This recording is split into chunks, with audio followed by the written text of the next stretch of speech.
Fund কোনো crisis হবে কিনা? এই যে প্রকল্পগুলো নিচ্ছে, ফান্ডিং তো অনেক ইম্পর্টেন্ট। প্রথমে আপনাকে বলি যে বড় বড় প্রকল্প হাতে নেওয়া ভালো এবং শুনতে আমাদের খুব ভালো লাগে, দ্বিতীয় যমুনা, দ্বিতীয় পদ্মা, কিন্তু আমাদের জন্য সবচেয়ে জরুরি, যেটা আওয়ামী লীগ গত 15 বছরে করেনি, সেটা হচ্ছে ঢাকা চট্টগ্রামের এক্সপ্রেসওয়ে।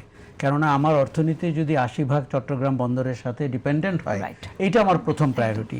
দেখুন, তারা পদ্মা সেতু করেছিল রাজনৈতিক কারণে, তাতে যে সাধারণ মানুষের উপকার হয়নি তা কিন্তু না, কিন্তু তাদের একটা উদ্দেশ্য ছিল গোপালগঞ্জ টুঙ্গিপাড়াকে সহজ গম্য করে তোলা এবং ভারতের বিভিন্ন ট্রান্সশিপমেন্টকে সাহায্য করার জন্য সরকার অনেক অবকাঠামো হাতে নিয়েছিল।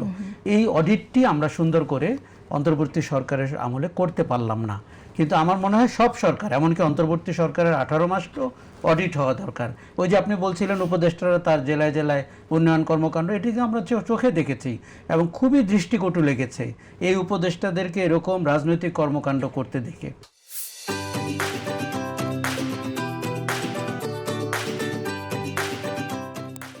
আচ্ছা, কিন্তু আপনাকে ঢাকা চট্টগ্রাম ঠিক করতে হবে। এক, এই রোজায় ঢাকাবাসী যদি কোনো স্বস্তি পেয়ে থাকে, সেটা হচ্ছে প্রধানমন্ত্রীর প্রোটোকল ছাড়া চলাচল।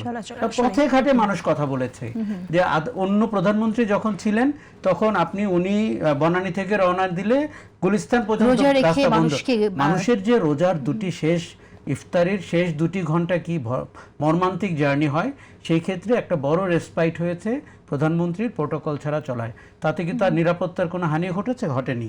এবং আমি আপনাকে বলে রাখি, জনগণ হচ্ছে সবচেয়ে বড় নিরাপত্তা, এর উপরে আর কোনো নিরাপত্তা বাহিনীর নিরাপত্তা কার্যকর না। উল্টোটাই বরং আমরা দেখেছি, নিরাপত্তা বাহিনী হুমকির কারণ হয়ে গেছে।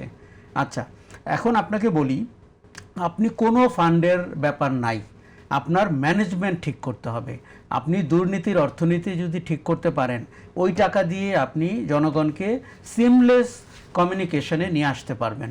দেখুন, এই যে লন্ডনে প্রধানমন্ত্রী যেখানে ছিলেন বা ইংল্যান্ডে, আপনি একটা কার্ডে আপনি সব ধরনের যানবাহন, মানে নৌযান, ট্রেন, বাস, এক্সপ্রেসওয়ে সব জায়গায় যেতে পারছেন।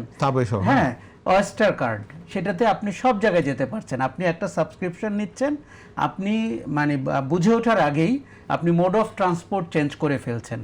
এখন দেখুন, এটি একটি শক্তিশালী সরকার, আমার মতে সংসদে 212টি আসন পাওয়া সরকার, তার শক্তিমত্তা আমি দেখতে চাচ্ছি, তার পলিটিক্যাল উইল দেখতে চাচ্ছি, তার এমন মন্ত্রী দেখতে চাচ্ছি যার কথায় নাকি মানে শ্রমিকরা, ট্রেড ইউনিয়ন, সড়ক যোগাযোগ কাঁপতে থাকে, বুঝতে পারে যে লোকটা এসছে আমাদেরকে রেগুলেট করার জন্য, ভালো পলিসি শেখানোর জন্য।